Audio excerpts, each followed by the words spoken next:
You know that feeling when you hear your own voice in a recording and it sounds wrong. Not just different, wrong. Like you need to apologize for making people listen to it. Or when you see yourself in a photo and think, that can't be me. After years of trying to fit in, after decades of performing socially, many people reach a point where they no longer recognize themselves. Not because they've changed, but because they've spent so long wearing a mask that when they finally take it off, the face underneath feels unfamiliar.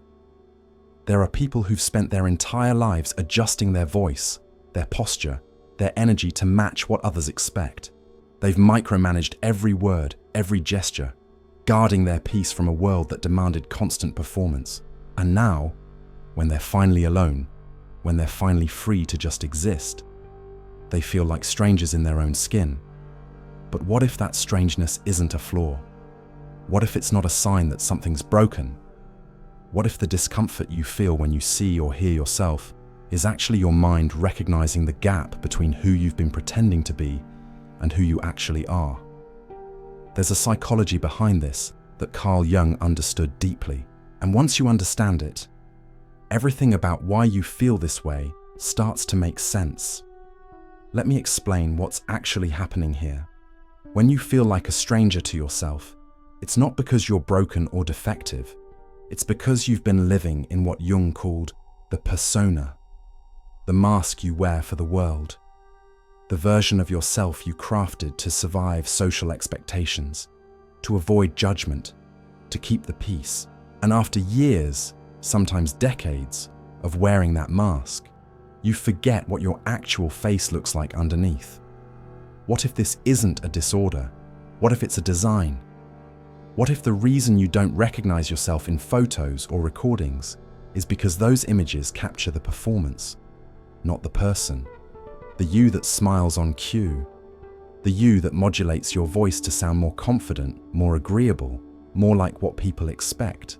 But when you're alone, when you're finally free from the weight of being watched, you drop the act, and that's when the real you breathes.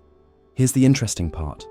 The people who feel most estranged from their own reflection are often the ones who've worked hardest to fit in. They've spent years studying how others move through the world, how they laugh, how they speak, how they take up space, and they've learned to mimic it all, not because they're fake, but because the world punished them for being different. So they learned to perform. And the performance became so convincing that even they started to believe it was real. It wasn't always this way. I remember someone telling me once that they used to love their own voice. As a child, they'd sing loudly in the car, record silly messages, talk to themselves without shame. But somewhere along the way, someone laughed. Someone said their voice was annoying. Someone told them to be quieter. And from that moment on, every time they heard their own voice, all they could hear was that judgment. The voice didn't change. The way they heard it did. Their strangeness wasn't a flaw. It was the result of years of being told, in subtle and not so subtle ways, that who they were wasn't enough. That they needed to adjust, to soften, to perform. And so they did. They learned to speak differently, to hold their body differently, to present a version of themselves that the world would accept. But the cost of that acceptance was high, because every time they looked in the mirror or heard their own voice, they no longer saw or heard themselves. They saw the mask, and the mask felt wrong. Being a stranger to yourself is also a way of living. It's a way of surviving in a world that demands conformity, but it's also a signal, a quiet, persistent signal that something needs to shift, that the gap between who you are and who you've been pretending to be has grown too wide, and your mind, in its quiet wisdom, is trying to tell you it's time to come home to yourself. There's a psychology behind this that most people never understand. The reason you feel strange to yourself isn't because you're defective. It's because you've been living in a state of what Jung called psychic inflation. You've inflated the persona, the social mask, to such a degree that it's eclipsed the self, your true essence.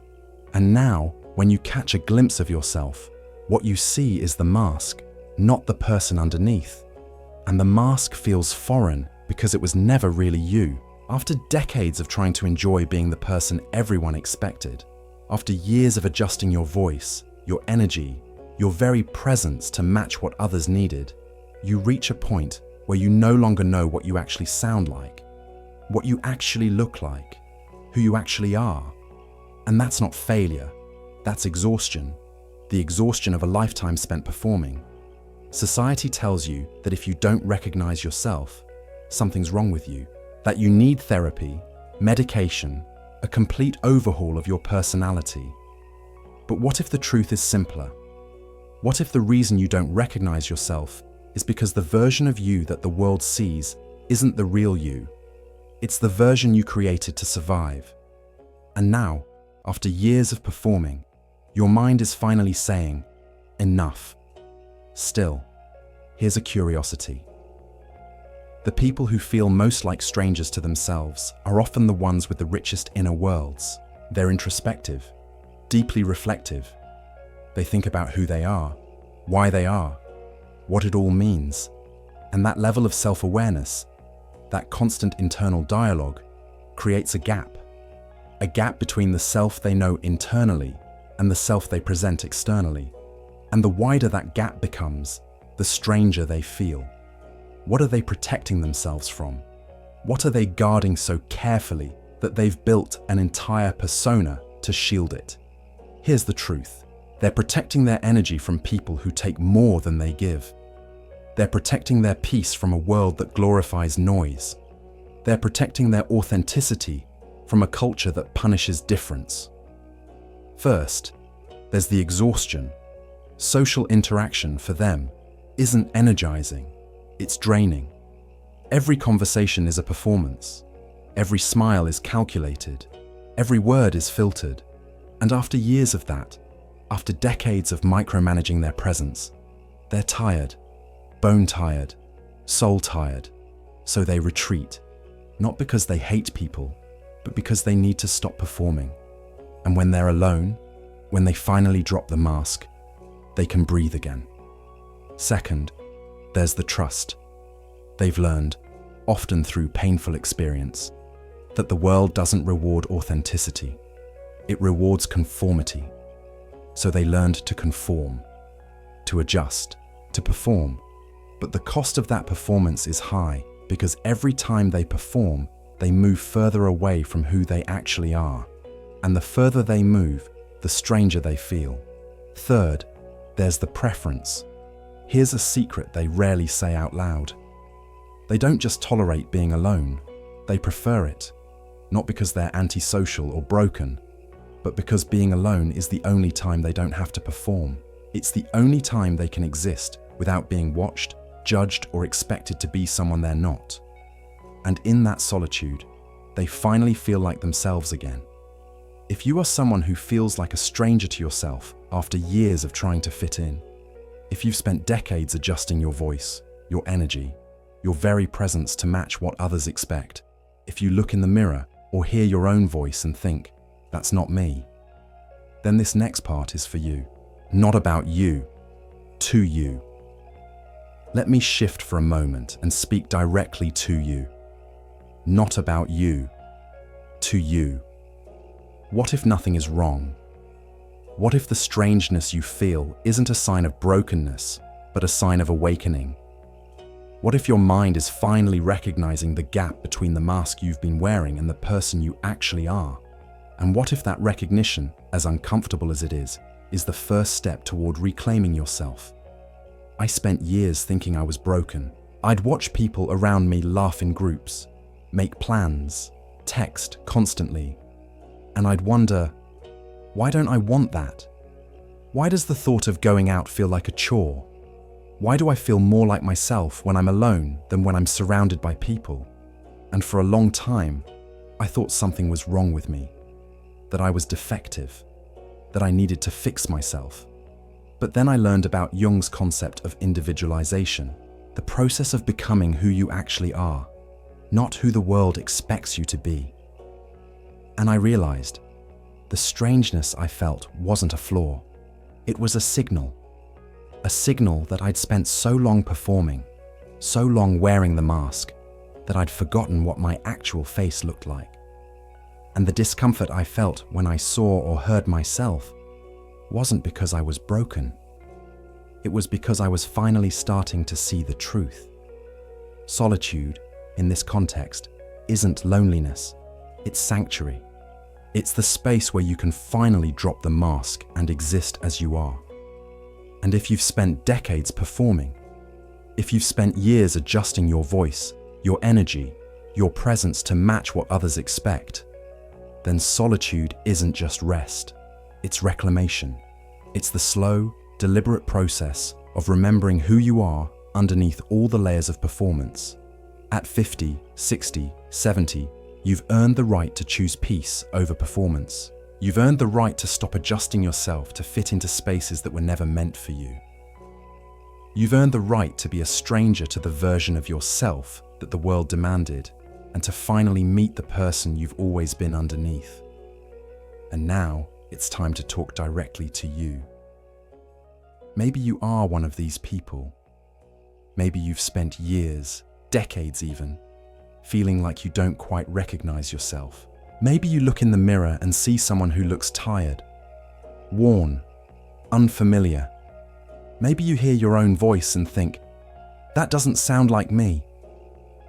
And maybe, for a long time, you thought that meant something was wrong with you. But it doesn't mean you never get lonely. It doesn't mean you don't sometimes wish you could be the person who loves parties, who thrives in crowds, who feels energized by constant social interaction. It just means that's not who you are. And after years of trying to be that person, after decades of performing, you're finally starting to accept the truth. You're not broken, you're just exhausted. There's a difference between solitude and loneliness. Loneliness is the ache of wanting connection and not having it. Solitude is the peace of choosing your own company. And if you've spent years feeling like a stranger to yourself, it's because you've been living in loneliness, even when you were surrounded by people, because the version of you that they saw wasn't real. It was the mask, and the mask is lonely by design. But solitude gives you strength. It gives you clarity. It gives you the space to finally drop the performance and exist as you are. And in that space, you start to recognize yourself again. Not the version of you that the world demanded, but the version of you that's been waiting, quietly, patiently, for you to come home.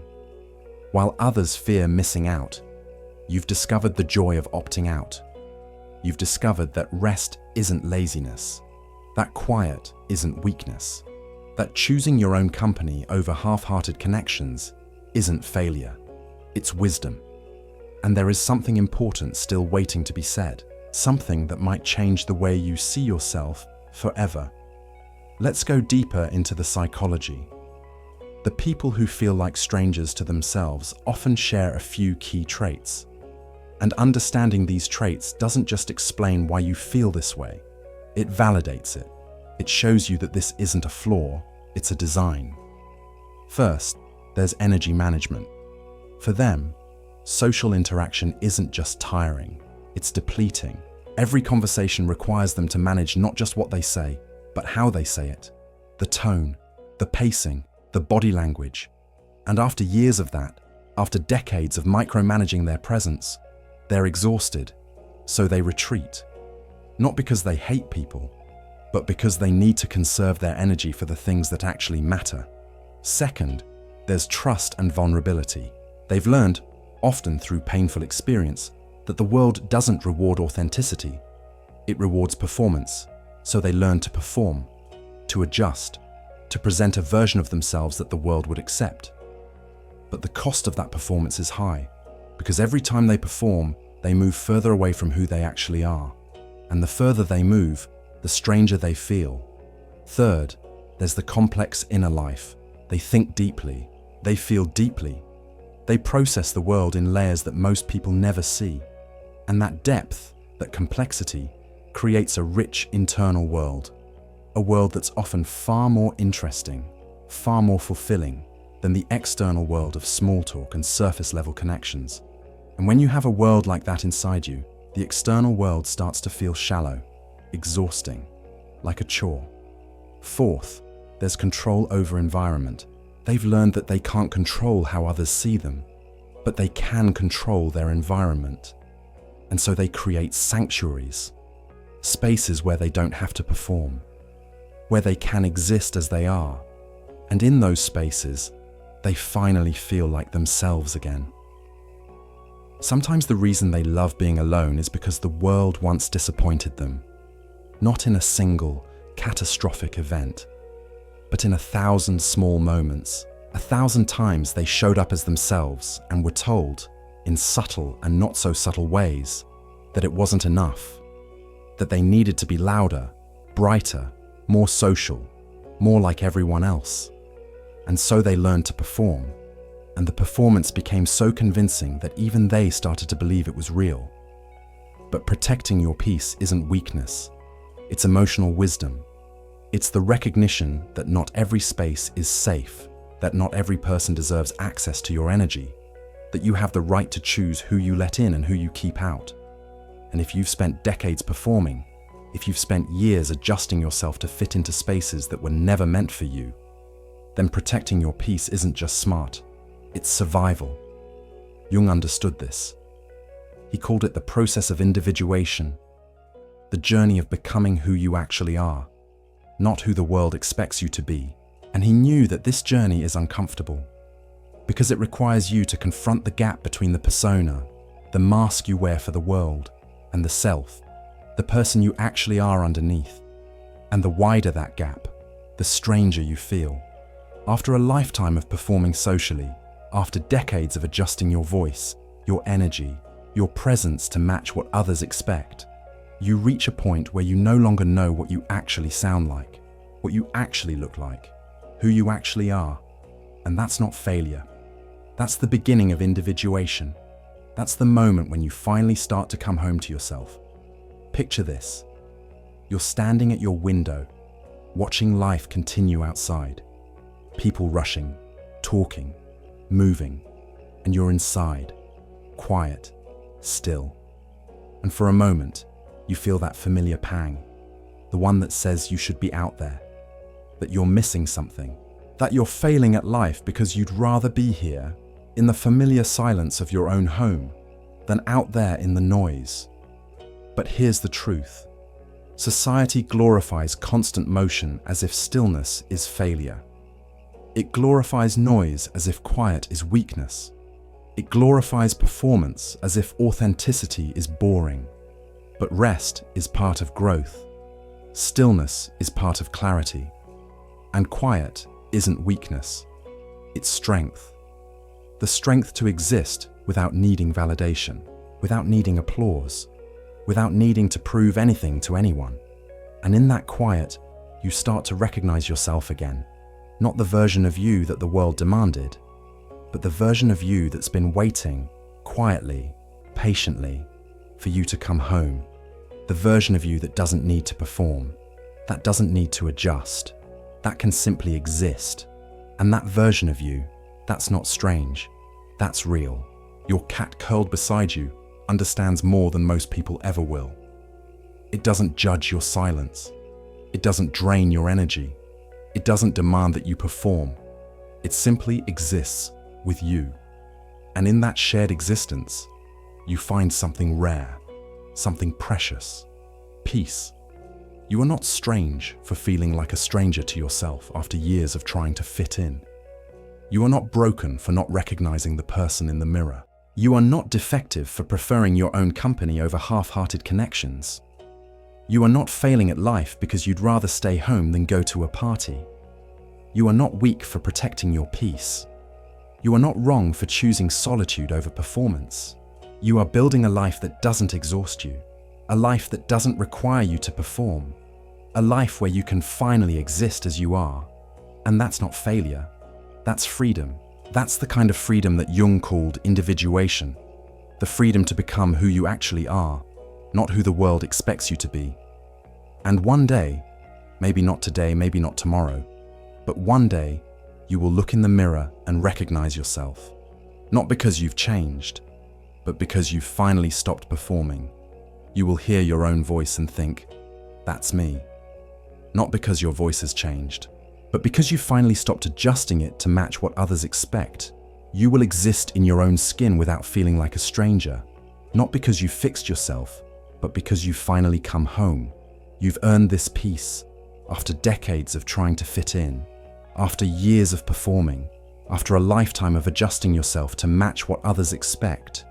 You've earned the right to finally be yourself.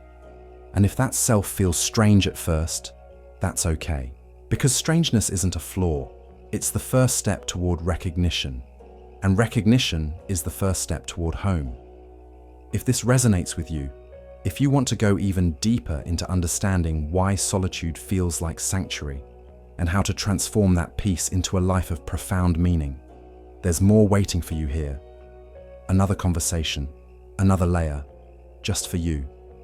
This is Alone Together, a quiet corner of the internet for people who choose solitude over half-hearted connections.